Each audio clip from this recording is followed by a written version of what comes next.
अति आदरणीय पूज्य गुरुदेव श्री त्रियोगा महाराज की जय हो। कीर्तनंदा स्वामी जगत गुरु शिला भक्तिपाद महाराज की जय हो।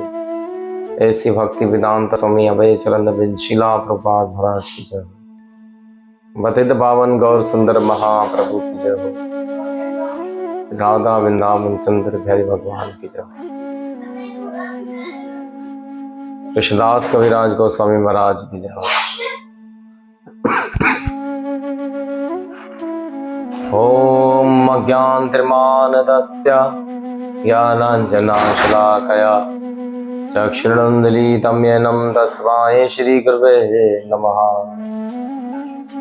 ओम नमो भगवते वासुदेवाय कृष्णाय वासुदेवाय देवकीनन्दनाय च नन्दगोपकुमाराय श्री गोविन्दाय नमो नमः। हे कृष्णा करुणा सिंधु दीनबंधु जगतपते गोपेश्वर गोपीका कांतम राधा कांतम नमोस्तुते। तप्त कांचनम गौरांगे राधे वृंदावनेश्वरे ऋषभानुसुते देवी श्री प्रणमामि हरि प्रिया। श्री चैतन्य मनोभीष्टं स्थापितामिना भूतले स्वयं रूपं गदामयं ददान्ति सों प्रदान्तिकं। जयो श्री कृष्ण चैतन्य प्रभु नित्यानंद श्री अद्वैता गदाधर श्रीवासादि गौर भक्तवृंद। हरे कृष्णा कृष्णा कृष्णा हरे हरे हरे राम राम राम हरे हरे। नारायण नमस्कृतं नरं चैव नरोत्तमं देवी सरस्वती व्यासं ततो जयमुदीरता। आजातुलं बभुजो इनका अवतार तो संकीर्तने कपितारो कमलायताष्टतो।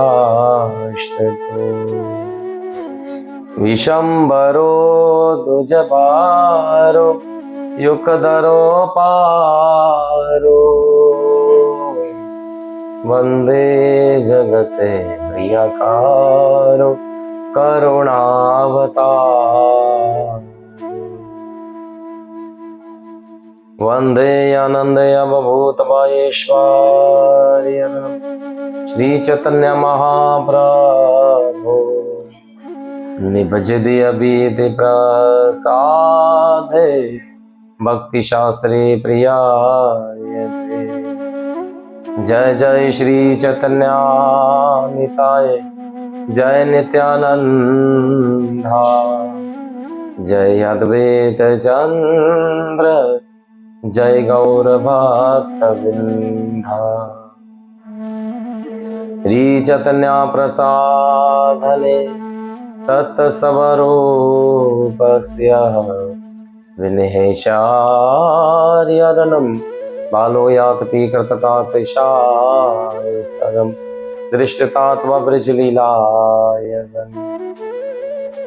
रामाय रामभद्राय रामचंद्राय रामवेदाय रघुनाथाय नाथाय सीतापते नमः। मनोजवं मारुत्य तुल्यवेगं वितन्दरीयं बुद्धिमात्रदेश्वरं वाताजमोतं मनर्यूतमोकं श्रीरामदूतं शरणं प्रपद्ये। कर्पूरगौरं करुणावतारं संसारसारं भुजगेन्द्रहारं सदा वसन्तं हृदयारविन्दे भवं भवानी सहितं नमामि।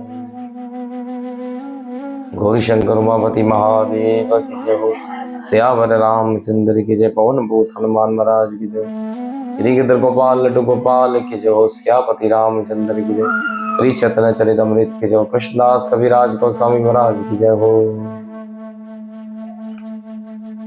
ताई गौर प्रेमानंदी हरि हरि बोल।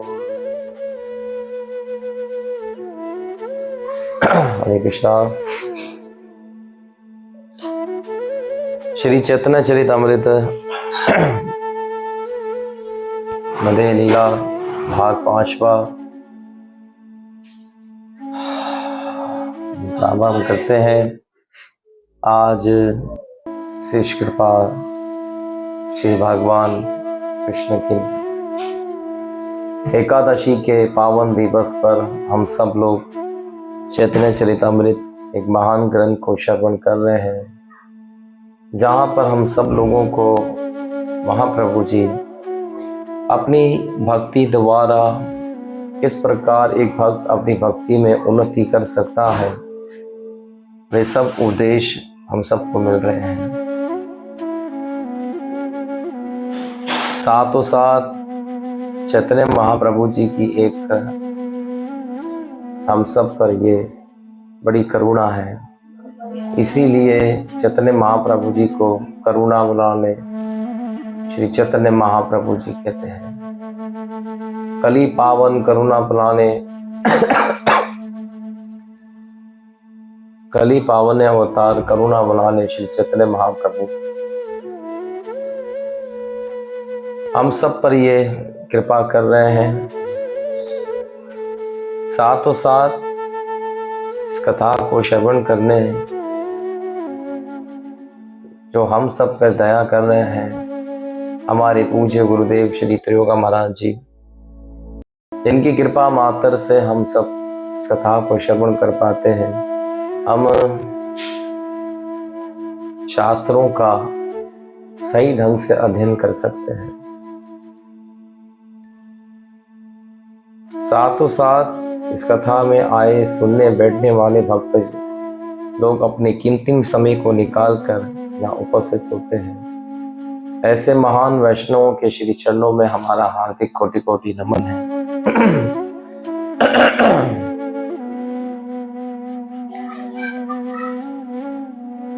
चैतन्य महाप्रभु जी की ही कृपा मात्र हम सब पर, जो हम अपनी भक्ति में उन्नति कर पा रहे हैं। आज से अगर कुछ टाइम हम पीछे चले जाते हैं तो हम किस हुलिये में होते थे और किस जिंदगी में हमारा जीवन बीतता था, कौन सा वक्त होता था, हम इस वक्त कहाँ बैठा करते थे अगर हम अपने जीवन से कुछ पीछे जाते हैं। लेकिन आज इसी जीवन पे कृपा करने वाले चैतन्य महाप्रभु जी और पूज्य गुरुदेव त्रियोगा महाराज जी, पूज्य गुरुदेव कीर्तनंदा स्वामी जी, पूज्य गुरुदेव शिला प्रभुपाद महाराज जी, इन सब की कृपा मात्र से आज हम सब का समय भगवान की सेवा में, भगवान के कथा कीर्तन में गुजर रहा है।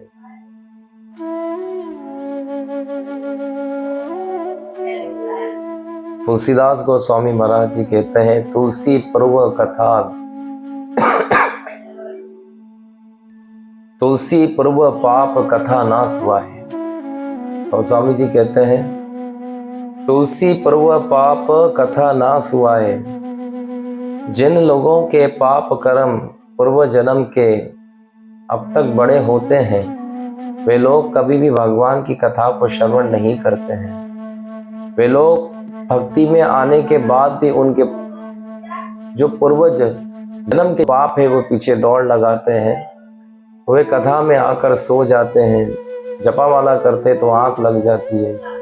ये सारी बातें वो हैं कि जब आपके पूर्व जन्म के पाप है वो आपके पीछे दौड़ लगाते हैं। तो तुलसी पर्व पाप कथा ना सुहाए। इस प्रकार से ऐसे व्यक्ति को कथा कभी भी अच्छी नहीं लगती है। जैसे बीमार आदमी को बुखार में अगर किसी व्यक्ति को आप बोलो कि आप प्रसाद करो, वो व्यक्ति कभी प्रसाद नहीं करता, उसे अच्छा नहीं लगता है। जो कोई व्यक्ति बीमार हो तो उसे आप बोलो आप कुछ ये खाओ, तो बोले जी मेरा मन नहीं कर रहा है। इसी प्रकार जब व्यक्ति के पाप कर्म बढ़ जाते हैं तो उस व्यक्ति को कथा अच्छी नहीं लगती है, उसे कीर्तन अच्छा नहीं लगता है, विवाह से उठकर जाने की इच्छा रखता है। तो आप सब लोग बड़े भाग्यशाली जीव हो कि आप लोगों के पूर्व जन्म के पाप और इस जन्म के पाप भगवान हरि ने कृपा करती है, ये सारे पाप खत्म हुए हैं।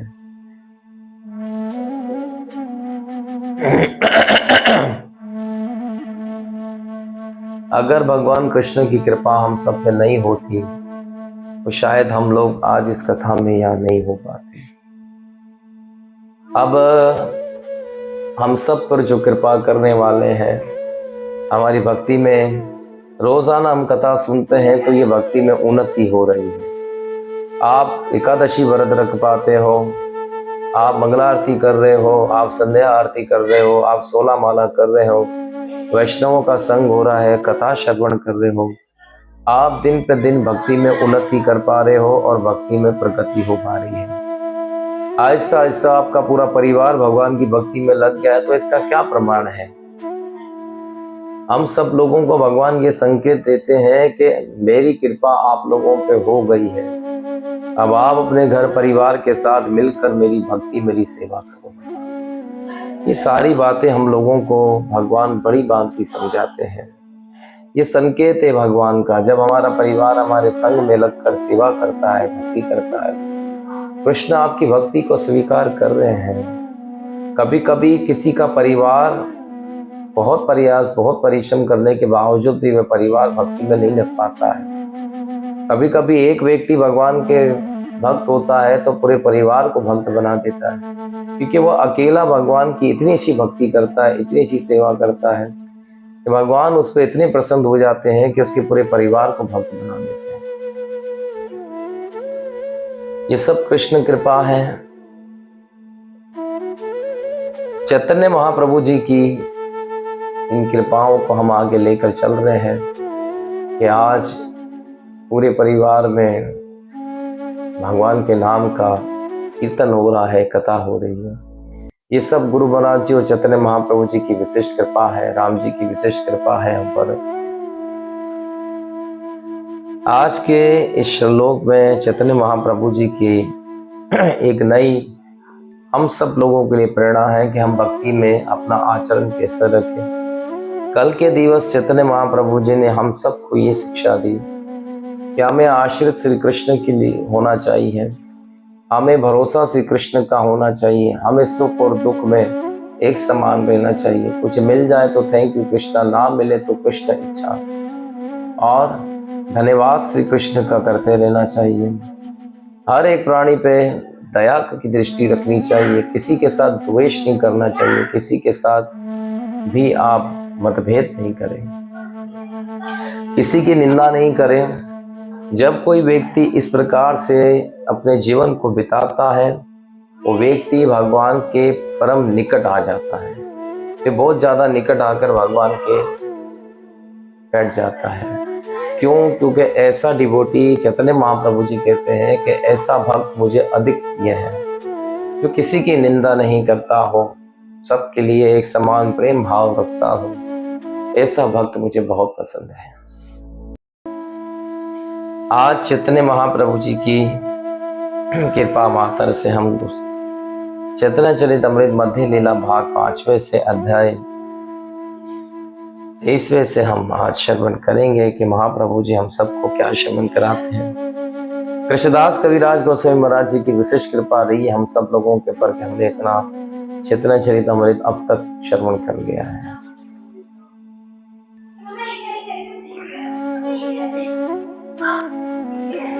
कविराज गोस्वामी महाराज जी कहते हैं, चारुणी की पाती ना सन्नति देश नति भिक्षम निवाया घा पापर भूत सर तुयाये प्रआशनम रुधात गये की माँ जत्यावती नुपसनम कस्मा दंचतु कवियाये धन धर्माधनम।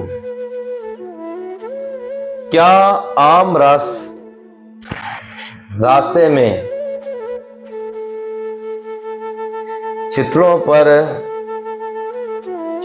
पड़े नहीं मिलते हैं? क्या आम रास्ते पे हम देखते हैं तो कहीं छोटे छोटे से टुकड़े नहीं मिलते हैं? क्या दूसरों का पालन करने के लिए जीवित रहने वाला भिक्षु अब भिक्षा दान नहीं करता है?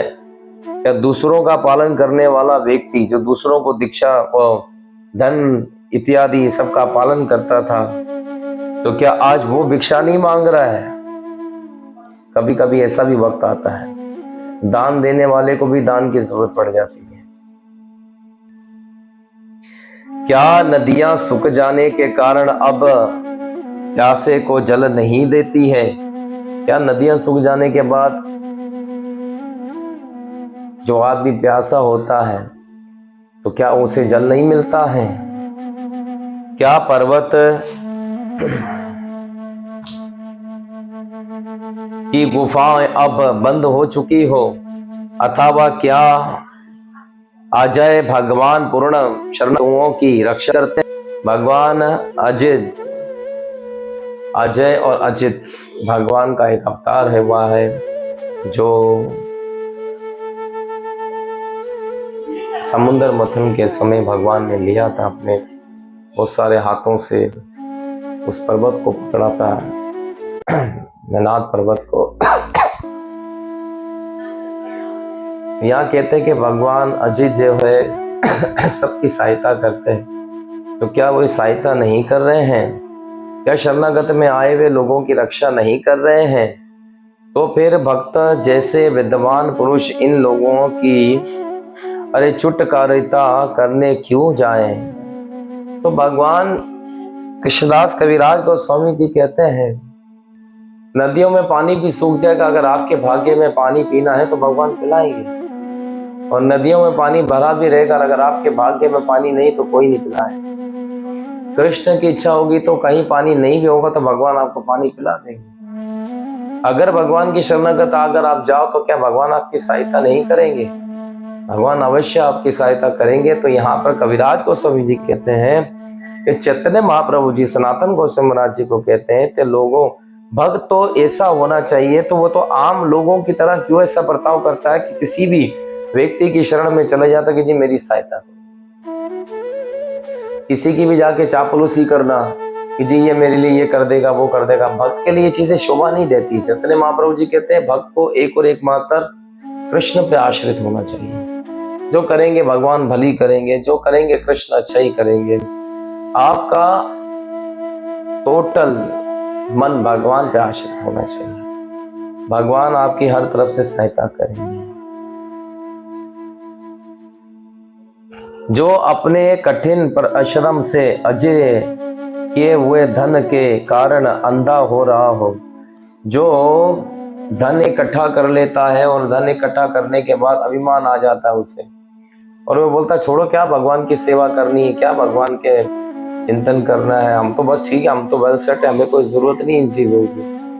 तो ऐसे व्यक्तियों के लिए हमें हमेशा सोचना चाहिए, अगर आज आपके पास भगवान ने धन ऐश्वर्य दिया है तो कल आपसे भगवान ले भी सकते हैं, और जिनके पास नहीं था आज वे धन ऐश्वर्य लेकर बैठे हैं, और आपके पास है तो अगर आप इससे बरकरार, देखिए धन ऐश्वर्य मिलना बड़ी बात नहीं है, धन ऐश्वर्य को बरकरार रखना बड़ी बात है।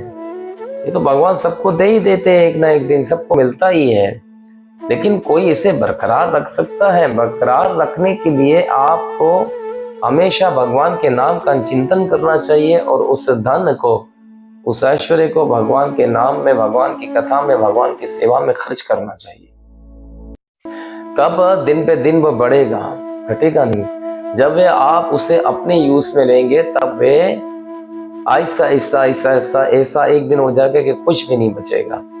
इसीलिए हम सबको हमेशा भगवान की सेवा के लिए ही अपने धन को एकत्र कर कर उसे भगवान की सेवा में लगाना चाहिए। ठीक है, आप अपने लिए सेवा में ले से, लेकिन अगर आप वैष्णव और डिवोटी हैं तो जाहिर है आप भगवान की सेवा में उसे ही लगाएंगे, क्योंकि आपके घर पे जो संतान हुई भी है वे भी तो वैष्णव ही है।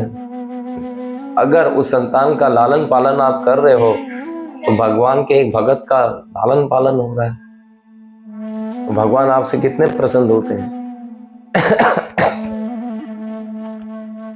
कि भाई मेरे भक्तों के लिए लालन पालन करने के लिए हमने अपने भक्त को यहाँ खड़ा किया है, भगवान ऐसे भक्तों को चुनते हैं जो भगवान की सेवा के लिए आते हैं। प्रभुपाद महाराज जी अपने तात्पर्य में कहते हैं कि यह उदाहरण श्रीमद् भागवत के दूसरे स्कंद के दूसरे अध्याय के 5वें श्लोक से कहा गया है। इस श्लोक में सुखदेव गोस्वामी महाराज परीक्षित को उपदेश देते हैं कि भगत को हर स्थिति में स्वतंत्र रहना चाहिए। यहाँ पर यह श्लोक का उदाहरण यहाँ श्रीमद् भागवतम महापुराण के दूसरे स्कंद के दूसरे अध्याय के 5वें श्लोक से लिया गया है, जहाँ सुखदेव गोस्वामी महाराज जी राजा परीक्षित को यह उपदेश देते हैं कि परीक्षित महाराज जी, आप केवल और केवल भगवान के उपदेशों पे अपना ध्यान रखें और भगत को हरी स्थिति में स्वतंत्र रहना चाहिए। कोई भी स्थिति हो, भगत को हमेशा स्वतंत्र रहना चाहिए। स्वतंत्र नहीं रहना चाहिए कि बंद कर जी, ये देगा ये करेगा, नहीं, स्वतंत्र रहना चाहिए। क्या तो करेगा, कृष्ण करेंगे, हमें क्या लेना, हम तो बस भगवान की सेवा करेंगे। एक भक्त को इस प्रकार से रहना चाहिए। प्रभुपाद महाराज जी कहते हैं, यदि इस श्लोक में दिए गए उपदेशों का पालन किया जाए तो शरीर का निर्भय बना किसी भी समय के किया जा सकता है। अगर कोई व्यक्ति इस श्लोक के मुताबिक अपने जीवन में इसका पालन करता है तो शरीर का निर्भय बिना ही किसी भी समय के किए गए जा सकते हैं। शरीर निर्भय के लिए हमें आश्रित भोजन, जल तथा वस्त्र की आवश्यकता पड़ती है और ये सभी आवश्यकताएं गोवित धनी और पुरुषों के पास गाय बिना ही भी पूरी हो सकती है। यहाँ पर क्या बताया कि शरीर की आवश्यकताएं पूरी करने के लिए हमें जरूरी नहीं कि ज्यादा प्रयास परिश्रम करना चाहिए, हमें केवल भगवान पे आश्रित हो जाना चाहिए। तो भगवान हम सबको ये सारी आवश्यकताएं हमारी पूर्ण कर सकते हैं, क्योंकि धनी पुरुष के पास गाय बिना भी पूरी हो सकती है। आप धनी पुरुषों के पास गए बिना भी ये सारी आवश्यकताएं पूरी हो सकती है। क्यों? अगर आप भगवान के नाम का चिंतन कर रहे हैं, भगवान अपने भक्तों को ये सारी आवश्यकताएं पूर्ण करते हैं, इसमें कोई शक नहीं। हर चीज भगवान लाकर उनको देते हैं, खिलाते हैं।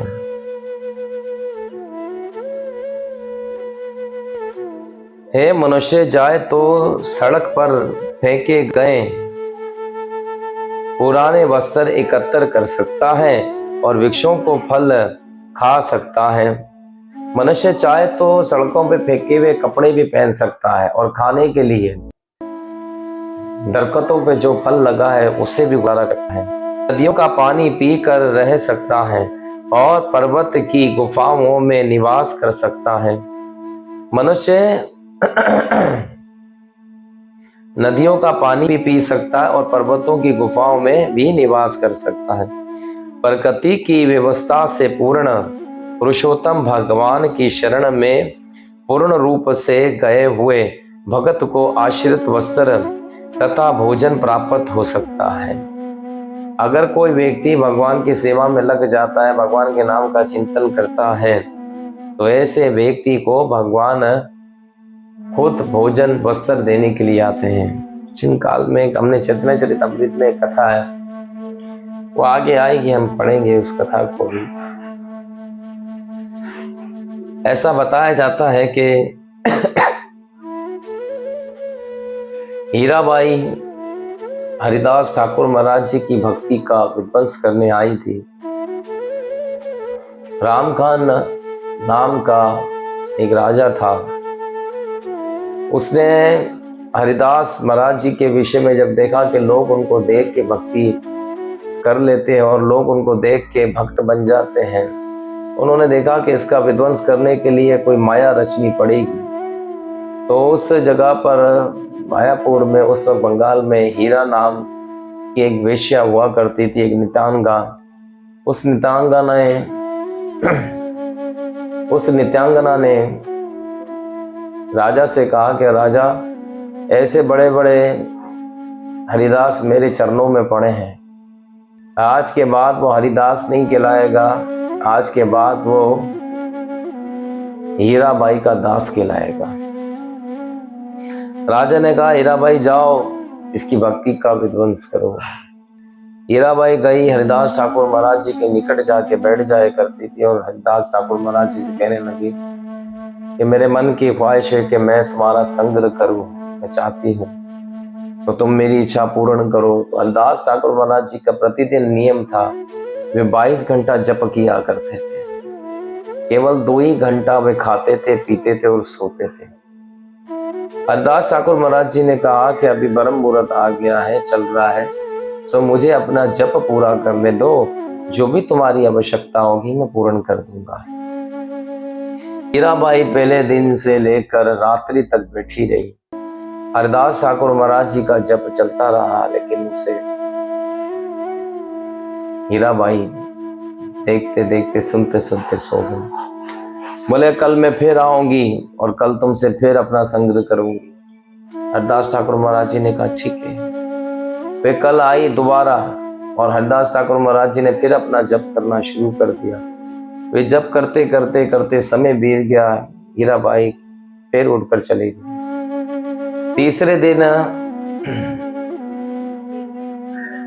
हीराबाई ने कहा कि आप मुझे अपना संग्रह क्यों नहीं देते हो? मैं 2 दिन से आपके पास चक्कर लगा रही हूँ तो आप मुझे देखते भी नहीं हो। हरिदास ठाकुर महाराज जी कहने लगे कि जब तक मेरे जीवन में मेरे 3 लाख नाम का जप नहीं कर लेता हूँ तब तक मैं ना तो कुछ खाता हूँ, ना पीता हूँ, ना सोता हूँ, तो मैं आपका संग्रह कैसे कर सकता हूँ? तब हरिदास ठाकुर महाराज जी ने फिर अपना जप करना शुरू किया। हरिदास ठाकुर महाराज जी के शब्दों में हरे कृष्णा महामंत्र में इतना बल था कि जब वे बोलते थे हरे कृष्णा कृष्ण कृष्ण हरे राम नाम नाम 3 दिन तक हीराबाई उस मंत्र को श्रवण करती रही। और आखिरी समय में आकर हीराबाई ने जब देखा कि अब ये साधु तो नहीं उठ रहा है, मैं क्या इसका पतन करूंगी, साधु ने तो मेरा ही हृदय पतन कर दिया, इसने मेरे हृदय को बदल दिया है। हीराबाई ने उस वक्त हरिदास ठाकुर महाराज जी को प्रणाम किया।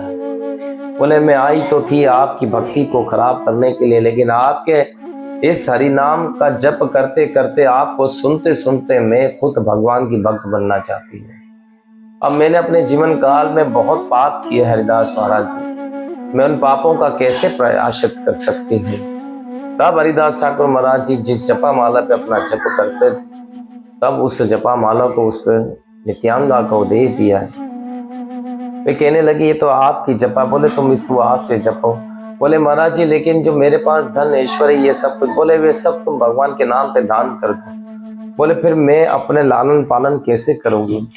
तो देखो इस श्लोक में भगवान ने ये तात्पर्य में प्रपात महाराज जी क्या बता रहे, भक्त को भगवान पे आश्रित होना चाहिए। हीराबाई ने उस वक्त हरिदास ठाकुर महाराज जी ने कहा हीराबाई तुम भगवान के नाम का कीर्तन करो, तुम्हें भगवान स्वयं यहाँ आकर सब चीजें खिला देंगे। हीराबाई वहां तुलसी के निकट बैठकर पर कुटिया बनाकर वहां कीर्तन करती रही, जप करती रही। लोगों ने देखा अरे हीराबाई तो भाई भगवान की भक्त बन गई, साधु बन गई। सब लोगों ने उनको खान पान देना शुरू किया, कोई क्या लेकर आता, कोई क्या लेकर आता। क्यों?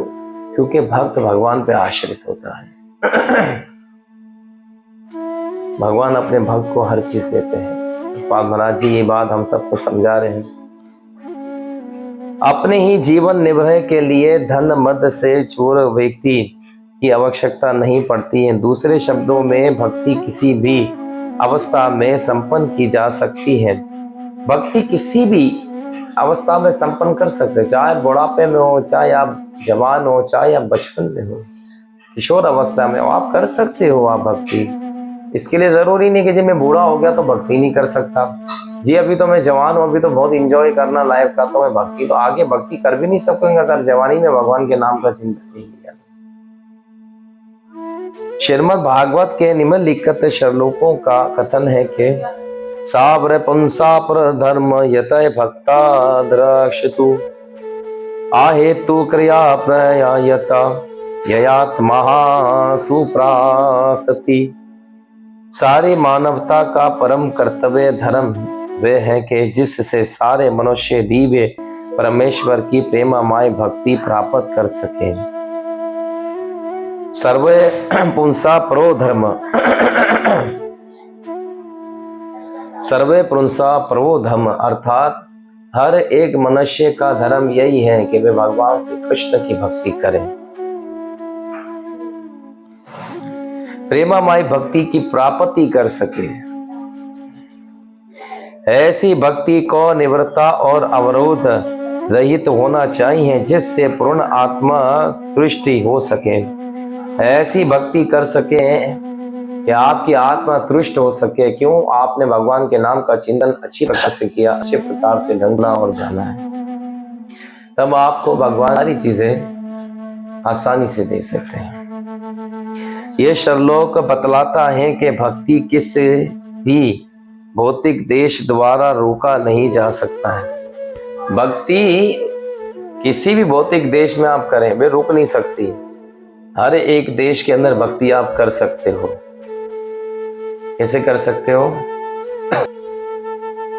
हरे कृष्णा कृष्णा कृष्णा हरे हरे, हरे राम राम राम हरे।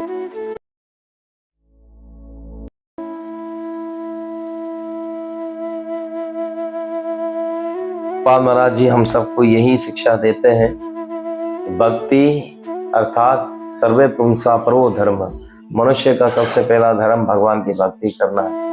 यही काम छोड़कर वे सारे काम करता है।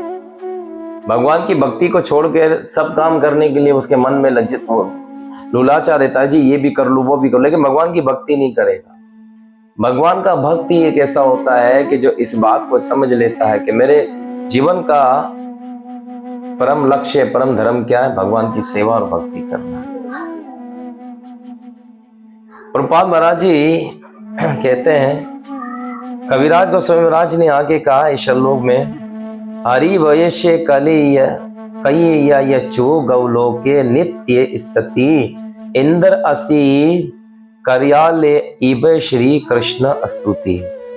हरिवंश पुराण में गौलोक वृंदावन का विवरण मिलता है, जहां भगवान कृष्ण साक्षात रूप से निवास करते हैं। हरिवंश पुराण के अंदर ये बात जानने को मिलती है, जहां पर वृंदावन में साक्षात रूप से भगवान श्री कृष्ण रहते हैं। कौन से जगह? गौलोक वृंदावन में। जो गौलोक वृंदावन सबसे ऊपर बताया जाता है, यहाँ पर भगवान विराजमान रहते हैं। यह जानकारी इंद्र ने जब कृष्ण ने गोवर्धन पर्वत उठा लिया था और उसने कृष्ण की शरण स्वीकार करके उनकी स्तुति की थी। अब ये जानकारी हमें कौन देते हैं? स्वयं इंद्र देते, क्योंकि इंद्र ने अपराध कर दिया था। उस वक्त उसने बहुत सारी वर्षा की और उस वर्षा के प्रभाव से पूरे गोकुल को उसने बहा दिया। तब भगवान ने गोवर्धन को अपनी उल्टे हाथ की उंगली पर उठाया और 7 दिन तक उस पर्वत को अपने हाथ में रखा। तो उस वक्त उसने भगवान से शर्मिंदा हुआ, क्षमा याचना की, फिर भगवान की स्तुति की। फिर भगवान को उसने कहा, प्रभु आपका गौलोक सबसे ऊपर है। अभी वो आगे इंद्र बताएगा अपनी स्तुति में। इस बात करके उनकी स्तुति की थी इंद्र ने। हरिवंश पुराण पूर्व अध्याय में गौलोक वृंदावन का वर्णन इस प्रकार से मिलता है। गौलोक वृंदावन कहाँ है? यह हरिवंश पुराण में बताया गया है। मनुष्य लोकाते उद्धव तू खा गनम गित रुचायतु आकाश से परिहे रिवध्रुम सर्व सुरकास्य मनोमन भाव नमनम सर्व गोत्रवे परम लोके परम आश्रय सेवतुम तत्तर समृगति श्रवत ज्योति यशुम चा महात्मनम।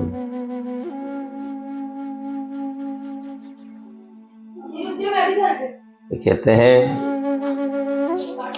कविराज गोस्वामी महाराज जी कहते हैं, तस्या पर ये गौ लोक सदया सतम पालयंती ही साहे सर्वगत कृष्ण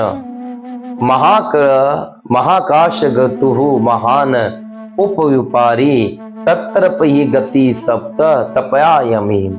यन्ना विधाय वायम सर्वे उच्चयंत पिहि पितामहम गतिः श्याम दत्तिमातनम सर्वे सुकृतम मरणम ब्रह्मयाये तापसी योकतनम ब्रह्म लोक परा गति गोव माम तु गौलोक को दुराहाय ही सा गति सा तू लोकाय सवे कृष्ण संदनमन कर्तानम दूत दर्तमात्मा वीर निधायतु परवानम कवम। ये श्लोक बहुत बड़ा है। इसके मीनिंग में अर्थात में कविराज गोस्वामी महाराज जी कहते हैं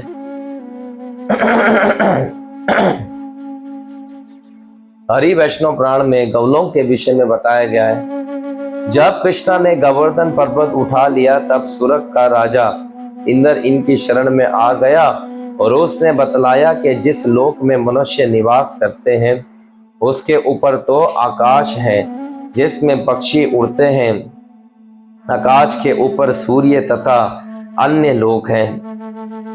जिस लोक में मनुष्य लोग रहते हैं उसके ऊपर आकाश है, आकाश के ऊपर सूर्य है। ये कौन बता रहे हैं? इंद्र देवता।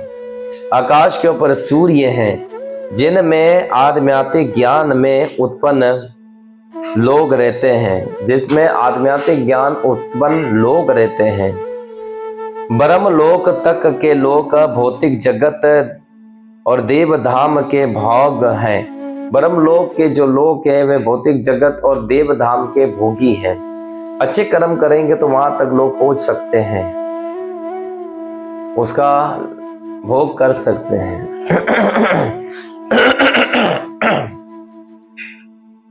ब्रह्म लोक तक।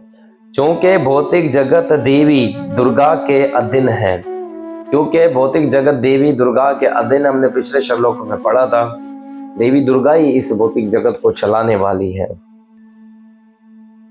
अतः ये देवी धाम कहलाता है। उसके ऊपर देवी दुर्गा का धाम है जिसे देवी धाम कहलाया जाता है। तो जगदम्बे की पूजा, जगदम्बे की आराधना करते हैं लोग, वहां जाते हैं। देवी धाम के ऊपर वह स्थान है जहां शिव जी अपनी पहली उमा के साथ निवास करते हैं। उस देवी धाम के ऊपर भी एक स्थान है जिसे शिवलोक कहा जाता है। उस शिवलोक में उमा के साथ भोलेनाथ जी निवास करते हैं। इस शिवलोक में आध्यात्मिक ज्ञान से युक्त तथा भौतिक कलमश से मुक्त लोग निवास करते हैं।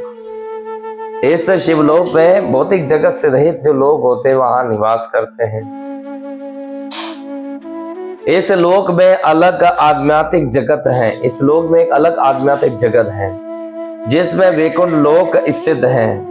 जहां पर वैकुंठ लोक स्थित है, वैकुंठ लोक क्या है कि वहां पर भी लोग अच्छे पुण्य भक्ति कर कर चले तो जाते हैं, लेकिन कुछ कमी होने की वजह से फिर दोबारा आ जाते हैं। इससे आगे आध्यात्मिक जगत से जिस समय वैकुंठ लोक स्थित है, गौलोक वृंदावन इसी समस्त वैकुंठ लोकों के ऊपर स्थित है। गौलोक वृंदावन इसी वैकुंठ लोकों के ऊपर स्थित है। गौलोक वृंदावन श्रीमती राधा रानी तथा कृष्ण के माता पिता यशोदा तथा महाराज नंद का राज्य है। गौलोक वृंदावन को श्रीमती राधा रानी जी का लोक बताया जाता है। गौलोक वृंदावन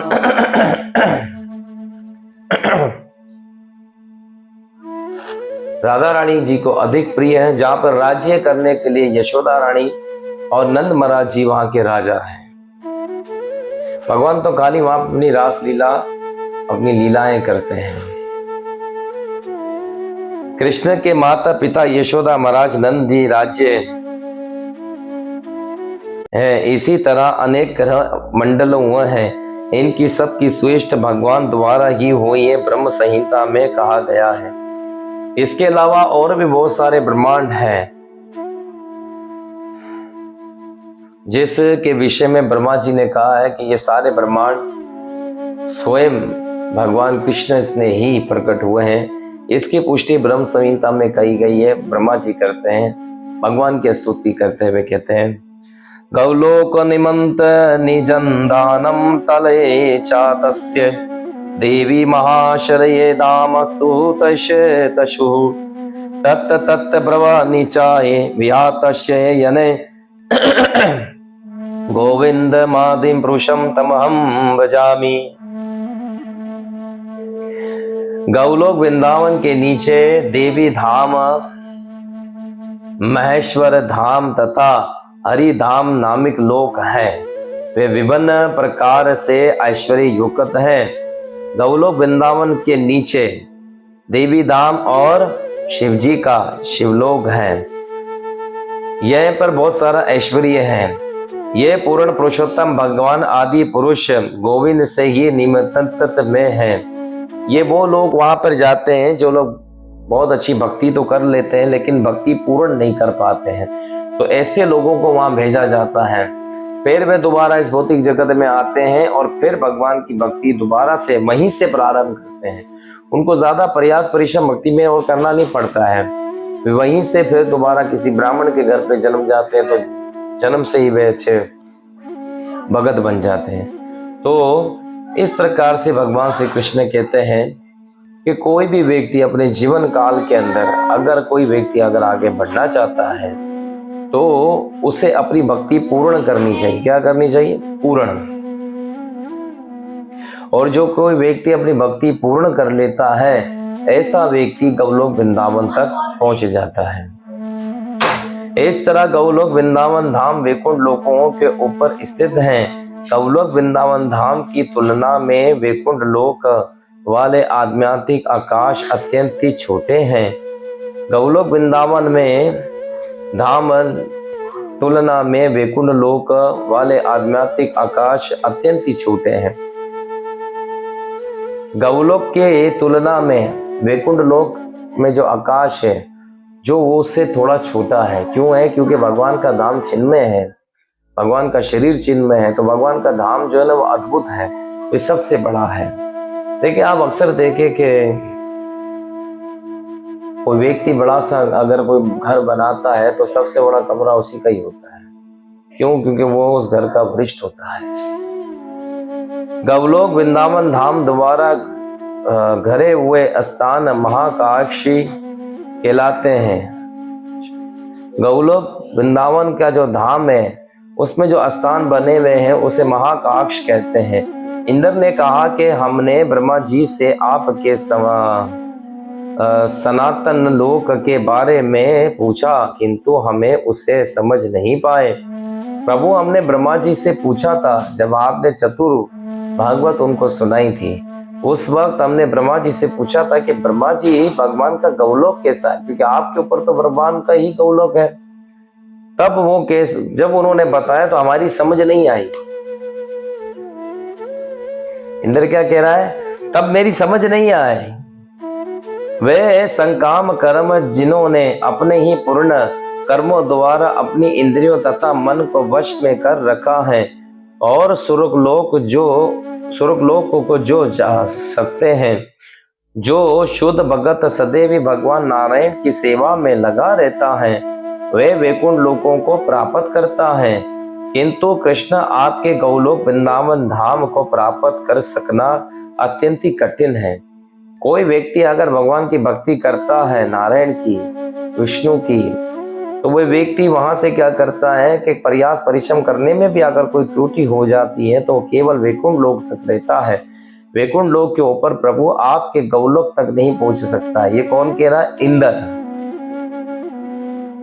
हरे कृष्णा कृष्णा कृष्णा हरे हरे राम राम राम हरे हरे कृष्णा कृष्णा कृष्णा हरे राम राम राम हरे हरे। इंद्र इस बात की पुष्टि कर रहा है कि भाई आपके गौलोक तक पहुंचना प्रभु बहुत कठिन है, क्योंकि वैकुंठ तक पहुंचना इतना कठिन है कि कलयुग का मनुष्य यहाँ तक नहीं पहुंच सकता है, तो वो आपके गौलोक तक कैसे पहुंचेगा? क्योंकि कलयुग में मनुष्य कहीं ना कहीं त्रुटि करता ही है। तो ये बहुत कठिन है आपके गौलोक तक पहुंचना। तो भी आप तथा वह सर्वोच्च लोक इस धारा पर अवतरित हुआ है। प्रभु इस गौलोक तक पहुंचना इतना कठिन है, लेकिन फिर भी आपने अपने भक्तों पे कृपा करने के लिए इस भूमि पर इस गौलोक को धार दिया है। आप बड़े दयालु हो प्रभु। दुर्भाग्यवश मैंने अपने दुष्कर्मों से आपको विचलित किया है प्रभु। मेरा दुर्भाग्य है कि मैंने आपको अपने कर्मों द्वारा ठेस पहुंचाई। मैं क्षमा चाहता हूँ प्रभु। मैं नहीं समझ पाया ये गौलोक आपका धाम है, आपका घर है। मैं समझा कि ये भी भगवान ब्रह्मा की बनाई भी एक पृथ्वी का हिस्सा है, लेकिन ये तो केवल आपके ही घर का हिस्सा है। मैंने आपके लोगों को तंग किया, मैंने आपको ठेस पहुंचाई प्रभु। मैं आपसे क्षमा चाहता हूँ, जो कि मेरे मूर्खता के कारण ही था। अतः मैं अपनी स्तुतियों से आपको प्रसन्न करने का प्रयास कर रहा हूँ प्रभु। मैं अपनी स्तुतियों से आपको प्रसन्न करने का प्रयास कर रहा हूँ। ये कौन कह रहा? इंद्र। प्रभु मैंने आपके गौलोक में जाकर, आपके वृंदावन धाम में जाकर, गोकुल में आपके भक्तों को तंग किया, आपके गऊ को तंग किया, आपके गौ वालों को तंग किया। मुझे उसके लिए क्षमा करिएगा। मैं अपनी स्तुति द्वारा आपको प्रसन्न करने की एक चेष्टा कर रहा हूँ। तावं वस्तु तनया समे गमं द्रिये यत्र गवये ब्राशरंगम अस्ये अत्राये तत् अरोगायस्ये कृष्ण परम पदम अवे भक्ति भोरो। हम आपके राधा तथा कृष्ण के सुंदर आवासों में जानना चाहते हैं, जिसके आसपास बड़े बड़े सुंदर संगी वाली गायें विचरण करती हैं।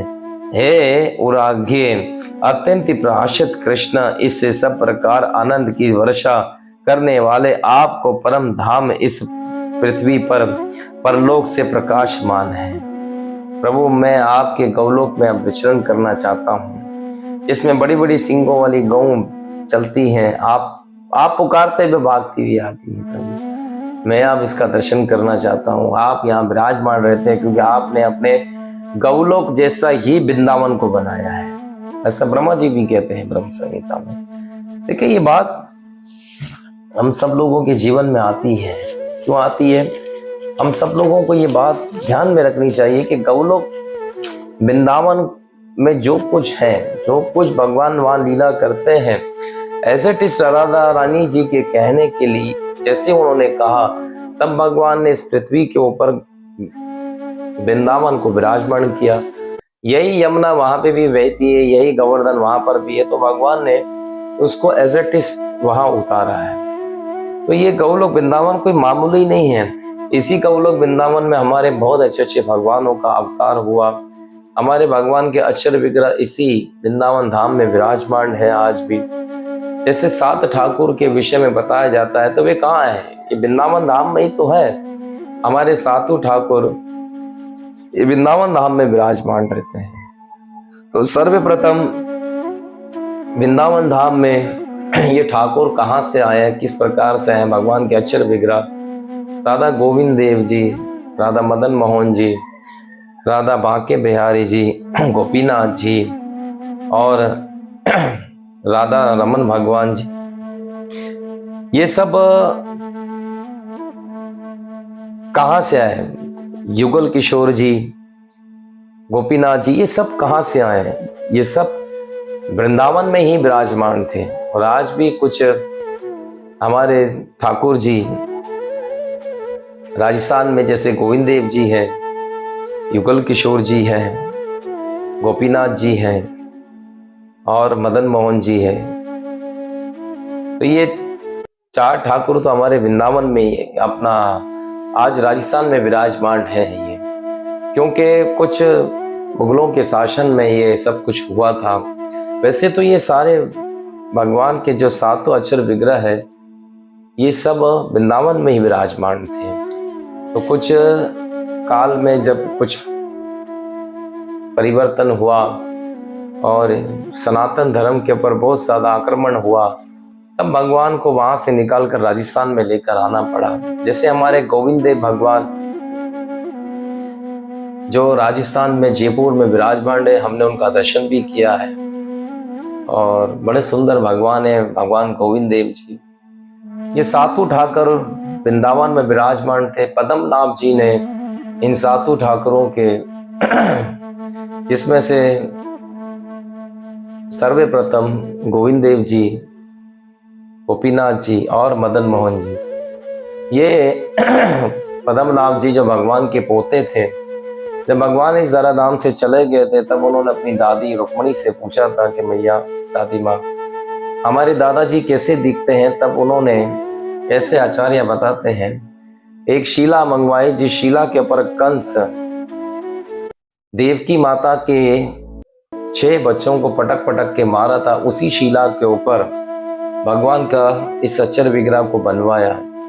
तब उन्होंने एक विग्रह बनवाई। तब उन्होंने अपनी माँ दादी से पूछा कि दादी, मेरे दादाजी क्या ऐसे दिखते थे। तब उन्होंने कहा कि पुत्र, इस विग्रह का जो कमर है वो केवल तुम्हारे दादाजी जैसी दिखती है। अच्छा, फिर उन्होंने एक विग्रह बनाया, तो फिर उस विग्रह का दर्शन किया, तो उस विग्रह को दिखाया, बोले दादी जी क्या ये मेरे दादाजी जैसे दिखते हैं। तब उन्होंने कहा बेटा, ये तो केवल इसके चरण ही तुम्हारे दादाजी जैसे हैं, क्योंकि मदन मोहन, फिर उस विग्रह का नाम मदन मोहन रखा गया, जिसकी कमर जैसी भगवान जैसी थी, उसका नाम गोपीनाथ जी रखा गया। फिर एक विग्रह बनाया गया, तो फिर उस विग्रह को दिखाया, बोले ये मेरे दादाजी जैसे हैं। तो बोले हाँ, ये हूबहू तुम्हारे दादाजी जैसे हैं, जिसका नाम हुआ गोविंद देव भगवान। और हमने अपने गुरु महाराज जी की कृपा मात्र से गोविंद देव भगवान का दर्शन किया है, जो उनकी विशिष्ट कृपा है हम पर। अब हम चलते हैं ये सातों ठाकुर किस प्रकार से प्रकट हुए, इसकी कथा को जानते हैं। सबसे पहले जो हमारे ठाकुर जी हुए हैं, भगवान गोविंद देव जी, जो श्याम टीला से मिले थे और अब राजस्थान में विराजमान है। कहां पर है? राजस्थान में विराजमान है। माधवेंद्रपुरी महाराज जी को जब सुपन आया भगवान श्री कृष्ण का, कि उन्होंने कहा कि भाई मुझे यहाँ बहुत गर्मी लगती है, बहुत सर्दी लगती है, और उस वक्त माधवेंद्रपुरी महाराज जी सोए हुए थे। माधवेंद्रपुरी महाराज जी हमारी गुरु परंपरा में से एक वरिष्ठ हमारे गुरु आचार्य जी है। माधवेंद्र महाराज जी को हमने पिछले चैतन्य चरितमृत में कथा पढ़ी थी। माधवेंद्र महाराज जी को भगवान स्वप्न में आए और कहा, जी मैं यहाँ विराजमान हूँ, मुझे निकालो यहाँ से। तब उन्होंने उस वक्त उनको निकाला, माधवेंद्रपुरी महाराज जी ने भगवान को, और श्याम टीला से झाड़ियों को हटा कर भगवान को बाहर निकाला गया। तो भगवान को फिर गुमा टीला पे ले जाकर विराजमान किया गया। तो माधवेंद्रपुरी महाराज जी को भगवान ने सपन में आके कहा था कि मुझे भूख भी बहुत लगती है। तो फिर उन्होंने इतना प्रसाद बनाया कि प्रसाद का वितरण इतना बड़ा पर्वत बन गया था कि वहां गोविंद देव भगवान को बहुत सारा प्रसाद खिलाया गया, और 100 से अधिक मटकों से भगवान का स्नान करवाया गया, क्योंकि भगवान के ऊपर बहुत मिट्टी धूल लगी हुई थी। कई अरसे से भगवान वहां दबे हुए थे। ये मुगलों के शासन के अंदर ये सब काम हुआ था उस वक्त। तो ये उस वक्त भगवान हमारे दबे हुए थे, तो उस वक्त भगवान को वहां से निकाला गोविंद देव हमारे माधवेंद्रपुरी महाराज जी ने। तो उस वक्त गोविंद देव भगवान जी वहां विराजमान थे। इसके बाद गोविंद देव भगवान जी को राजस्थान में गए 1535 में, 80 साल बाद वृंदावन से, यानी कि वृंदावन से 80 साल बाद में रहे। वृंदावन में कितने साल रहे? 80 साल तक गोविंद देव जी वहां रहे। और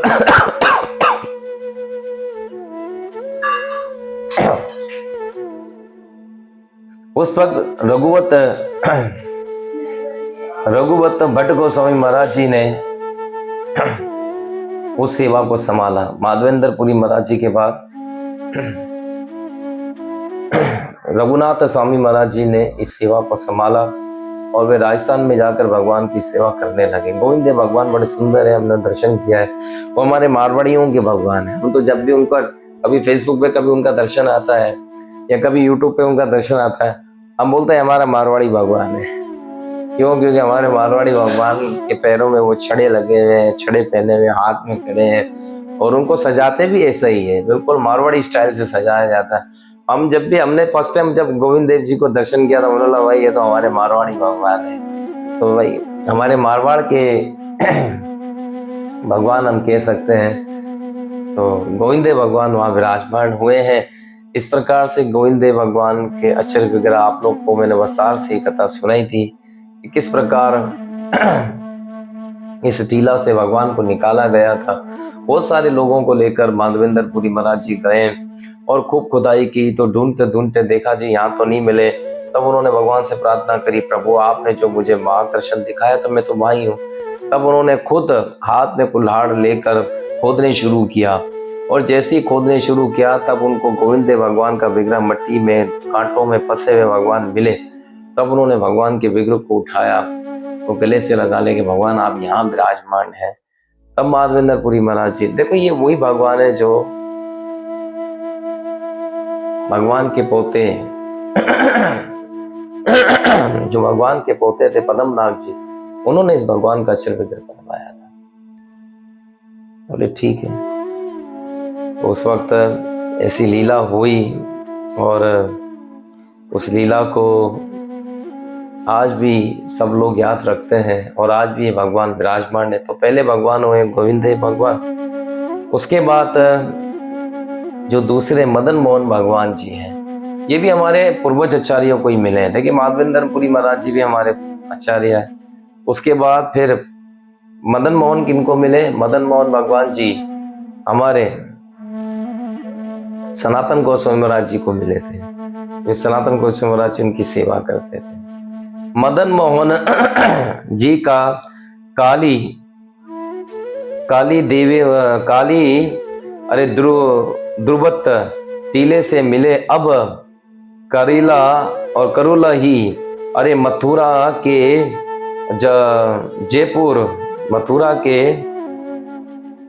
जयपुर की विधि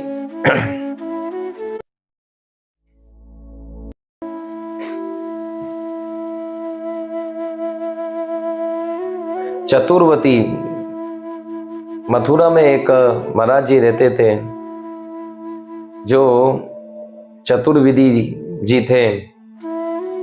अब सनातन गोस्वामी के वे विग्रह मिली। ये किस प्रकार? ये चतुर्विधि जी जो थे ये मथुरा में थे। उस वक्त ये भगवान की सेवा उनके घर में होती थी मदन मोहन जी की। ये वहां से मिले थे वृंदावन में से, तो फिर ये मथुरा ले जाकर भगवान को विराजमान कर दिया। चतुर्विधि जी ने क्या करा, उस वक्त भगवान को वहां विराजमान किया। तो भगवान का विराजमान जब वहां कर दिया गया तो सनातन गोस्वामी महाराज जी जब भिक्षा मांगने जाते थे, नगर नगर जब वे भिक्षा मांगते थे, तो उस भिक्षा मांगने के लिए वे चतुर्विधि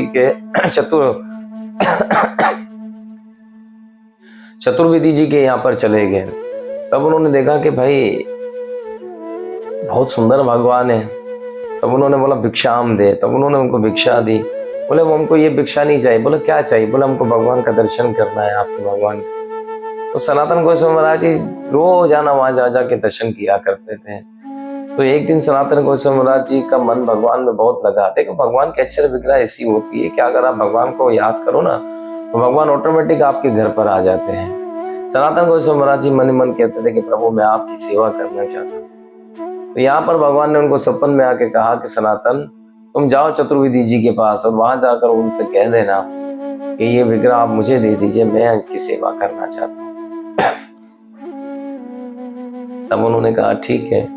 सवेरे होते ही वे चतुर्विधि जी के पास गए। चतुर्विधि जी को भी भगवान सपन में आए। भगवान ने कहा चतुर्विधि जी को कि भाई तुम बहुत अच्छी मेरी सेवा कर रहे हो, लेकिन अभी तुम बूढ़े हो गए हो, तुमसे सेवा नहीं हो रही है। मैं चाहता हूँ कि अब तुम्हारे यहाँ से मैं जाना चाहता हूँ, क्योंकि तुमने मेरी बहुत सेवा की है। देखिए भगवान का विग्रह जो ना कहीं एक जगह पर रुकता नहीं, चले जाता है। तो भगवान ने कहा कि अब मैं यहाँ से जाना चाहता हूँ, तुम बूढ़े हो गए हो, मैं चाहता हूँ तुम थोड़ा रेस्ट करो। अब मेरी सेवा करने के लिए सनातन जो तुम्हारे पास आता है मेरा भक्त, तुम मुझे उसको दे दो। तो यहाँ पर चतुर्विधि जी ने कहा प्रभु आप क्या मेरी सेवा से दिल भर गया? बोले नहीं, तुमने मेरी बहुत सेवा की, अब तुम बूढ़े हो गए हो, तुमसे सेवा नहीं हो पाती है, इसीलिए तो मैं ये चाहता हूँ कि अब मैं सेवा उनसे लूँ, ये मेरी इच्छा है। तब सनातन गोस्वामी महाराज जी जब सवेरे हुआ तो वे वहां गए और चतुर्वेदी जी के यहाँ घर पर जाकर उन्होंने प्रणाम किया भगवान को। चतुर्वेदी जी को कहा कि जी आपके मदन मोहन जी को आप हमें दे दीजिए, हमको भगवान ने सपन में कहा है। तो चतुर्वेदी जी ने भी कहा कि हमको भी भगवान सपन में आए थे, उन्होंने कहा कि आपको हम सौंप दें और आज से आप उनकी सेवा करें। तब मदन मोहन जी को लेकर सनातन गोस्वामी महाराज जी आ गए और मदन मोहन जी की उन्होंने बड़ी अच्छी सेवा की और मदन मोहन जी के साथ वे साक्षात बात भी करते थे सनातन गोस्वामी महाराज जी। और हमेशा भगवान को वे क्या करते थे कि ना भिक्षा मांग कर आते थे और एक पर्वत के ऊपर भगवान को विराजमान किया हुआ था मदन मोहन जी को।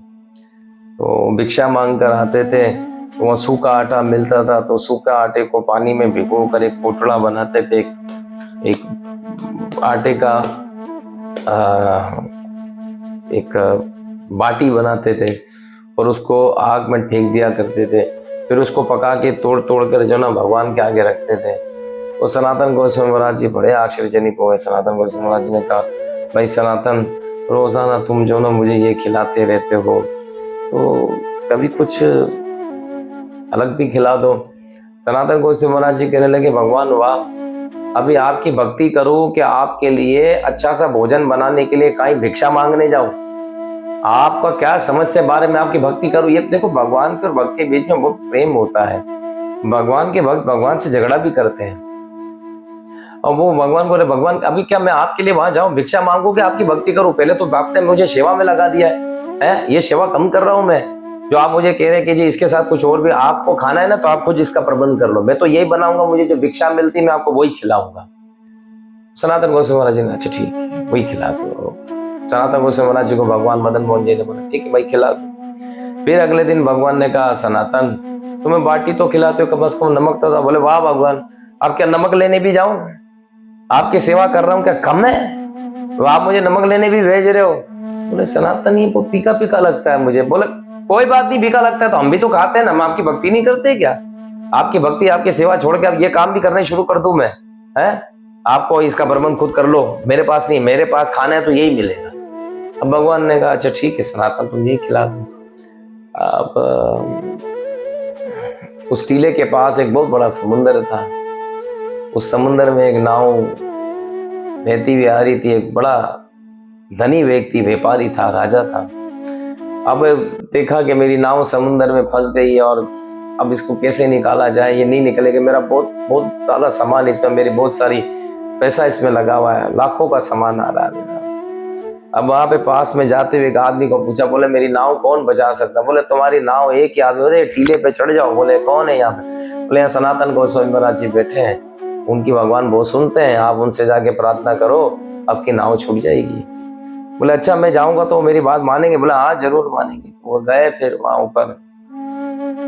बोले महाराज जी आपको हमारा प्रणाम। सनातन गोस्वामी महाराज जी ने बोला हाँ प्रणाम। बोले महाराज मेरी जो नाव फंस गई है, आप भगवान से कहो ना कि मेरी नाव निकाल दे। बोले हाँ कहाँ फंसी है? बोले समुद्र में फंस गई। बोले वाह भगवान, मैंने यहाँ से आपको नमक का क्या देना मना किया, इस आदमी की आपने पूरी नाव फंसा दी। बोले आप कृपा करो ना। भगवान, अब सनातन गोस्वामी महाराज जी तो मन ही मन भगवान से बात कर रहे हैं, भगवान मुस्कुरा रहे हैं। बोले सनातन अभी कुछ अभी चलने दो ना, अभी क्या करें, अभी तुम तो खिला नहीं रहे हो, अभी मैं क्या करूं, कुछ तो करना है मुझे। बोले भाई तुम्हारी नाव कहाँ फंसी? बोले समुद्र में। बोले कैसे फंसी? बोले ऐसे ऐसे फंसी। बोले ये बैठे ना, इनको बोलो ये निकाल के दे। बोले आप बोलो ना। बोले भगवान मैं क्या बोलूं, ये फंसाने वाले भी यही, निकालने वाले भी ये निकाल के देंगे अभी आप। बोले अच्छा ठीक है भगवान आप मेरी नाव निकाल दीजिए।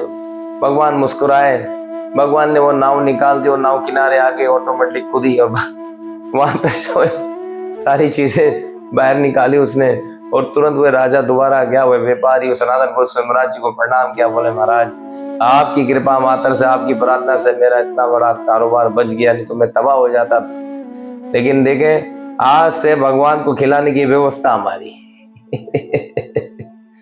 उन्होंने बाद में भगवान का बहुत बड़ा मंदिर भी बनाया, मदन मोहन जी का बहुत बड़ा मंदिर भी वहां पे बना। एक राजा ने वहां बहुत बड़ा मंदिर भी बनाया, भगवान का प्रसाद वहीं से जाता था, तो रोजाना भगवान की व्यवस्था वहीं से होती थी। देखो ये भगवान की लीला है।